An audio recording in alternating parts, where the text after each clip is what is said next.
Grab her! Chen launched himself into the air, reaching for the woman as she flew up into the sky. Just as his hand was inches away from hers, she vanished. Startled, Chen tumbled through the air and gazed downwards at the child. He was going to crush her as he came down. He tried to reposition his body to minimize the injuries he would cause her. As he put out his hands to brace the impact, she vanished before his eyes. He crashed into the ground. He was all alone. They were both gone.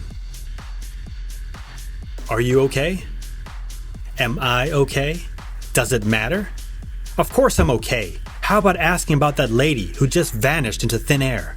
Or how about that little girl that just disappeared? Kloss looked at Chen without saying a word. Are you done? I'm not done until we find that little girl. This is the third sighting of her today, and no trace of what's going on.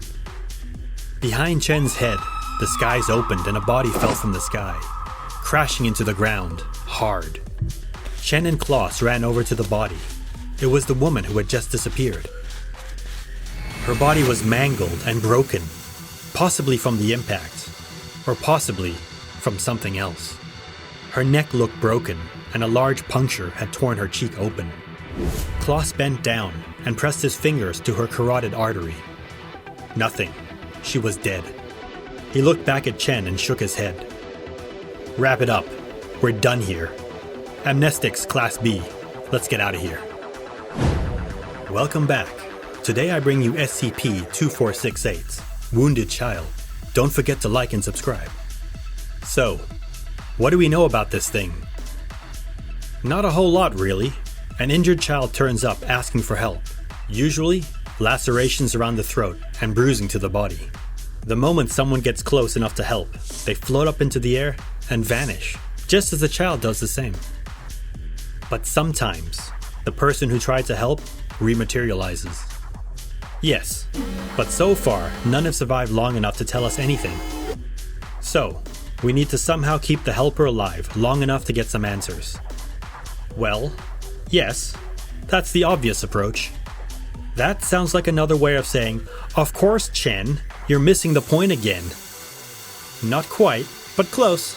How about capturing the child? Damn it. Chen hit the table and walked off, Kloss smirking behind him. The van moved along at high speed, Kloss, Chen, and the agents at the ready. The child appeared in the subway, laying on the ground, injured and calling out for help. The usual MO. Got it. Remember, the child is the target, not the helper. A crowd had gathered around the child. MTF agents had formed a cordon to prevent anyone approaching. As Kloss and Chen approached, they saw a lady screaming at the agents to let her through, to help the child. As they reached the cordon, the woman broke through and ran towards the child. Chen reacted instinctively and ran towards her, Kloss yelling behind him to stop. As the woman reached for the child, her body was pulled up a few meters into the air.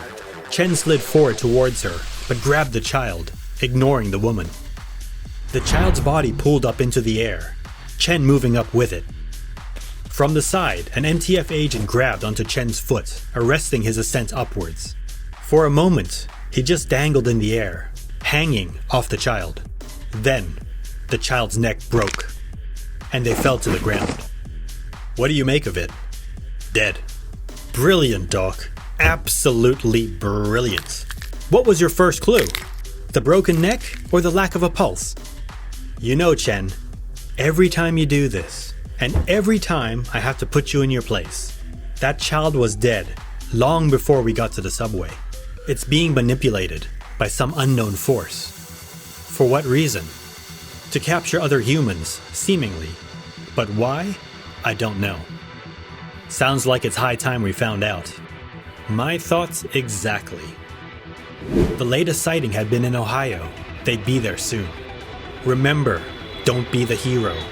Let the tracking device and cameras do their job. Chen nodded his head.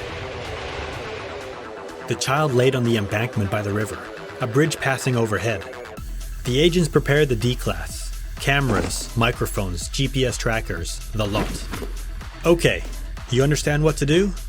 The D-Class nodded his head. Okay, let's proceed. He slowly walked towards the child. As he stood over the child, his body suddenly jerked up into the air, but instead of disappearing, it came back down. He was suspended feet above the ground, calling out for help, his body jerking up and down, gently. "It's not taking the bait," Chen yelled out as he ran towards the D-Class. He closed his arms around the D-Class's body, suspended in the air. As soon as his grip closed, the D-Class's body jerked slightly upwards, then violently jerked hard into the air, and both men disappeared, along with the child. Chen held on tight. He was flying upwards. It was dark, but he could see something move above him. It looked like water. He closed his eyes as he broke through the barrier and was hoisted into blackness. He had gone through into some liquid, but upwards. He looked up. The D-Class was either dead or unconscious, but there was a rope or line coming out of his head. Chen adjusted his eyes and looked forward. In front of him was some creature. He was in some sort of eldritch horror. The creature before him resembled a fish, but from the deepest, darkest nightmare of Lovecraft himself. It had feet and arms and a fishing rod? It pulled him towards its face, its enormous eyes focusing on him. Closer now, Chen was almost in its mouth. It sniffed him once, then again, and pulled back in disgust. It released the line, and suddenly Chen was falling again, through the water and back into air. He came crashing down under the bridge, on the embankment, back in Ohio. Kloss rushed to his side. "Are you okay? What happened? What was it?" Chen looked Kloss in the face and mumbled out the words, "Doesn't like Chinese food." And with that, he passed out. As SCP-2468 relocates at random intervals, it is impossible to fully contain the phenomenon. Should SCP-2468 relocate, the surrounding area must be locked down and quarantined by a containment team, with cover stories given in the likely case of civilian activity around it. Once lockdown has been achieved, in order to maximize SCP-2468's time within the locked zone, a minimal mass of roughly 55 kilograms of raw, fresh meat will be brought to SCP-2468's area of effect once a week, starting from day 1 of locating. Disappearance of SCP-2468 must be reported immediately. SCP-2468 is an entity resembling a human child, with all reported cases appearing to be at the age of 9 to 10 years. The entity's appearance changes aperiodically, although it always bears wounds of various sources. Strangulation, blunt cranial trauma, and bruises of varying severity appear to be more common than others. SCP-2468 tends to appear in populated yet open areas, including urban parks and town squares. The entity has shown a tendency to revisit places which have resulted in a successful yield. SCP-2468's behavior is consistent across all instances. The entity lies on the floor in a fetal position and requests help in various languages. Recorded languages include English, Spanish, Russian, Swahili, Hebrew, and German, depending on its current location.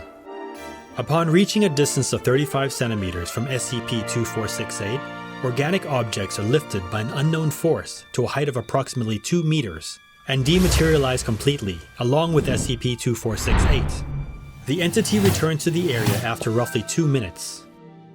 In the time between SCP-2468's disappearance and its return, no anomalous qualities are found in the area it is located in.